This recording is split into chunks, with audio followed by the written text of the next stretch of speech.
When my grandmother died, the whole family gathered for the reading of her will, waiting to hear about the money. She had lived 89 years in the same small house, and everyone assumed there was a fortune tucked away somewhere. Instead, the lawyer handed each of us a single sealed envelope. Inside mine was a letter and one secret. Here's the strange part. My grandmother was the calmest person I have ever known. And on paper, she had the least. No big house, no new cars, and somehow, the most peaceful heart in a family that never once stopped chasing.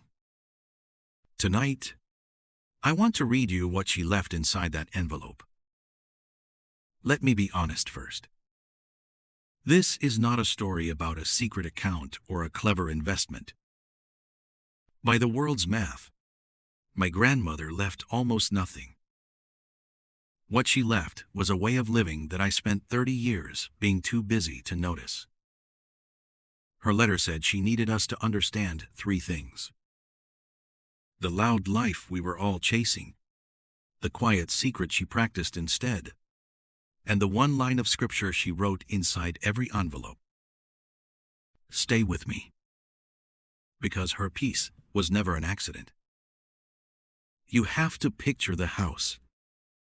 Barely 1,100 square feet, the same one for 57 years, with a garden she knelt in until her hands could hardly hold the trowel. As a teenager, I was quietly embarrassed by that little house. My friends had knew everything. I decided my grandmother simply hadn't wanted more out of life. It took me 20 years to realize I had it exactly backwards. Because everyone around her wanted more, all the time. Her own sister built a beautiful place up on the hill. The newest kitchen, the second car, the upgrade after the upgrade. Our whole family quietly measured itself against that house. And my grandmother would just bring a dish from her garden, admire it honestly, and go home to her little kitchen without a trace of envy. As a kid, I couldn't understand how that was even possible. Here is what took me years to see. Her sister, with the beautiful house, was never truly at rest. Always one renovation behind, one payment stretched a little thin, one comparison away from feeling secure. There's an old line in Scripture about it. The abundance of the rich will not permit them to sleep. My grandmother, with so much less, slept like a child every single night of her life. And I inherited the chasing, not the peace. By my mid-30s, I had the career, the apartment I couldn't quite afford, and a phone full of people whose lives looked better than mine. I also had 2 credit cards I was ashamed of, and a habit of lying awake at 2 a.m. doing math that never came out right. I told myself I just needed one more raise. I always needed one more of something. The night it finally broke me, I drove out to my grandmother's little house to ask her for money. I was 34 years old and humiliated. I expected her to reach for a checkbook. Instead, she put the kettle on and quietly took a worn envelope down from inside her Bible. She didn't lecture me. She poured the tea, sat across from me at the same kitchen table I'd known my whole life, and said, "Before I give you anything, let me tell you something I've never told the grandchildren." And then my grandmother told me a story about her own life that I never saw coming. There was a time, early in her marriage, when she and my grandfather had chased the loud life too. A raise, a little money that came in, a few good years. And they spent them all reaching a bigger place, nicer things, keeping pace with her sister up on the hill. We had more in those years than we ever had again, she told me. Then she looked at me and said something I'll never forget. And I have never been more afraid in my life. She said the fear ran underneath everything. The fear of losing it, of falling behind, of never being enough. It nearly cost them their marriage. And then, one ordinary night, my grandfather sat on the edge of the bed and said, "I don't want to win this race anymore. I just want to be able to breathe." The next morning, the two of them made a decision the whole family thought was crazy. They chose less, on purpose. They sold the bigger place, moved into the little house I grew up visiting, and my grandmother opened her Bible to a verse she would build the next 60 years around. She turned the envelope toward me so I could read it in her own handwriting. "Better," it said, "is a little with the fear of the Lord than great treasure with turmoil." Then she showed me the secret. And it wasn't complicated at all. On her windowsill sat 3 old tin cans. The first said give. The second said enough. The third said trust. Every week, for 60 years, the moment any money came in, she moved it in that order. She gave a portion away first. She kept only what was enough.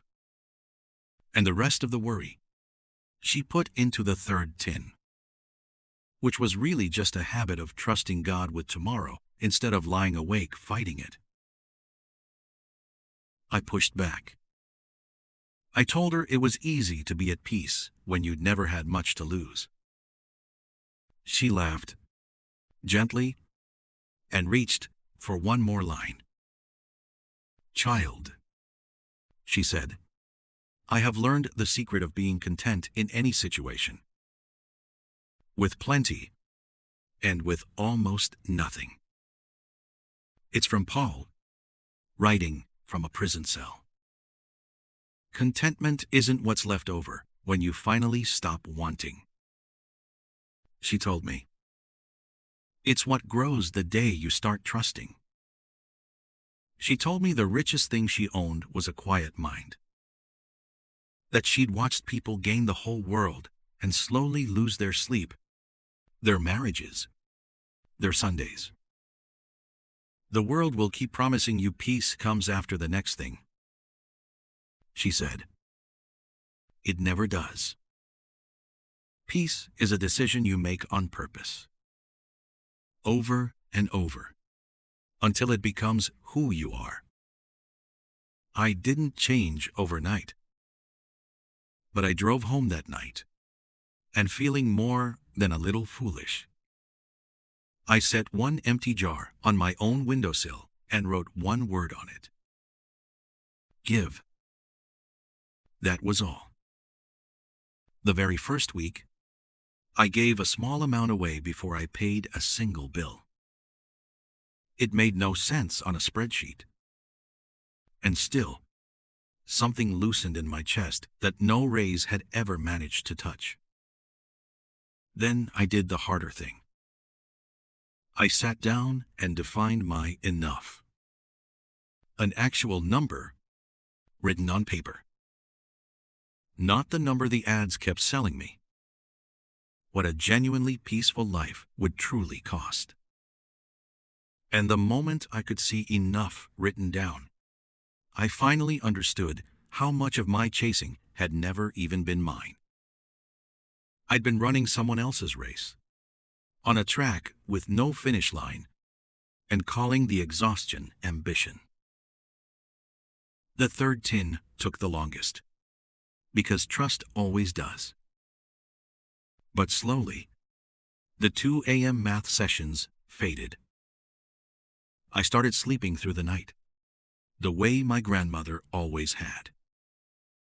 And I understood, at last, that old line about the working man's sleep being sweet. Not because he has so much, but because he finally set down the thing that was never his to carry in the first place. Tomorrow. My grandmother spent her last months exactly the way she'd spent all the others. Unhurried. In the garden while she could still manage it, and by the window when she couldn't. She wasn't adding anything up anymore.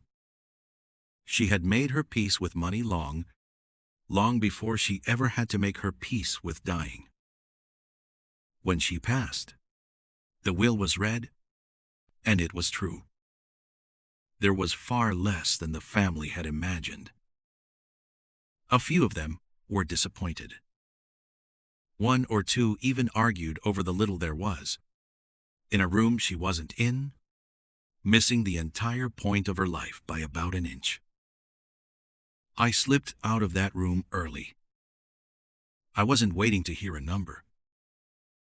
I already had my inheritance, folded up in an envelope in my coat pocket. Because that was the thing about my grandmother. She'd written a letter for every single grandchild. Each one a little different. Each one in that same steady, shaking hand. And every one of them ended the same way. With her verse, and one short line she'd added underneath it, just for us. She didn't leave us money to manage. She left us a way to be free of it. A little, with peace. Instead of a lot, with turmoil. And I've come to believe that's the largest fortune a person can ever hand down, because it's the only one that can't be spent, or stolen, or lost in a bad year. She spent her whole life quietly getting rich in the one currency the world never learns to count. It's been a few years now. Those 3 tins sit on my own windowsill. Give, enough, trust. And her envelope leans against them where I see it every single morning. My grandmother couldn't leave me the kind of estate the world respects. She left me the one thing the world can never quite figure out how to buy. Inside the letter, just beneath her verse, she had written 5 words in that beautiful, shaking hand. Chase peace. Not more. Grandma. I have read them 1,000 times since. Somewhere along the way, they quietly became the wealthiest words I own. So let me ask you the question her envelope asks me every morning. Not how much you make. Not how far behind the world says you are. Just this. If peace, not more, became the goal this year, what is the very first thing you would stop chasing? If any of this landed, do one small, quiet thing this week. Set out a single jar and write one word on it. Give. Then take a piece of paper and write down what enough actually looks like for you. And read it before your next big purchase, not after. Then subscribe and walk this slow, steady road with us, where biblical wisdom meets your wallet. Because the next story asks a harder question. One most of us were never actually taught the answer to. Not even in church. What the Bible really says about being rich, and why so many good people get it quietly, painfully wrong.